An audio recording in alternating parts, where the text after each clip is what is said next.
दोस्तों आज की इस वीडियो में हम जानेंगे कि स्टॉक मार्केट और गोल्ड के बीच क्या रिलेशन होता है। तो चलिए इसे आसान शब्दों में समझते हैं। आमतौर पर यह माना जाता है कि स्टॉक मार्केट और सोना एक दूसरे के अपोजिट होते हैं।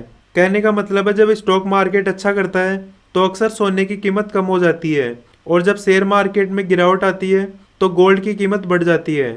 चलिए अब इसके पीछे के मेन कारणों को समझते हैं। जैसा कि हम सबको पता है, सोने को हमेशा से एक सुरक्षित एसेट माना गया है। जब अर्थव्यवस्था में कोई खतरा या अनिश्चितता होती है, जैसे कि मंदी, जियोपॉलिटिकल टेंशन या कोई बड़ा आर्थिक संकट, तो लोग स्टॉक मार्केट जैसे रिस्की एसेट से निकलकर गोल्ड में निवेश करना पसंद करते हैं, क्योंकि गोल्ड को एक स्टेबल और सुरक्षित एसेट माना जाता है जो मुश्किल समय में भी अपनी वैल्यू बनाए रखता है। इसके अपोजिट जब अर्थव्यवस्था मजबूत होती है और कंपनियां अच्छा प्रदर्शन कर रही होती है तो इन्वेस्टर स्टॉक मार्केट में ज़्यादा पैसा लगाते हैं, क्योंकि वहाँ ज़्यादा प्रॉफिट कमाने की संभावना होती है। ऐसे में सोने की मांग कम हो जाती है और इसकी कीमत में भी कमी देखने को मिलती है। एक और महत्वपूर्ण कारण है ब्याज दरों का।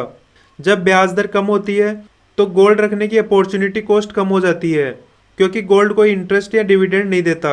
इसलिए कम ब्याज दरों के माहौल में गोल्ड ज़्यादा अट्रैक्टिव लगता है। वही जब ब्याज दरें बढ़ती है तो फिक्स इनकम वाले निवेश जैसे कि बॉन्ड ये ज़्यादा अट्रैक्टिव हो जाते हैं और गोल्ड की डिमांड कम देखने को मिलती है। यहाँ एक और टर्म है मुद्रास्फीति। मुद्रास्फीति जिसे हम महंगाई भी बोलते हैं, मुद्रास्फीति भी गोल्ड की प्राइसेस को प्रभावित करती है। सोने को अक्सर महंगाई के खिलाफ एक हेज के रूप में देखा जाता है। जब महंगाई बढ़ती है तो सोने की कीमत भी बढ़ने लगती है, क्योंकि ये पैसे की परचेजिंग पावर को भी बनाए रखने में मदद करता है। तो दोस्तों ये समझना जरूरी है कि स्टॉक मार्केट और गोल्ड का रिलेशन हमेशा सीधा और सरल नहीं होता। कभी कभी ये दोनों एक साथ भी बढ़ सकते हैं जब मार्केट में बहुत ज़्यादा लिक्विडिटी हो या इन्वेस्टर किसी भी एक फिक्स डायरेक्शन को लेकर कॉन्फिडेंट ना हो। लेकिन आमतौर पर इन दोनों का रिलेशन अपोजिट ही होता है।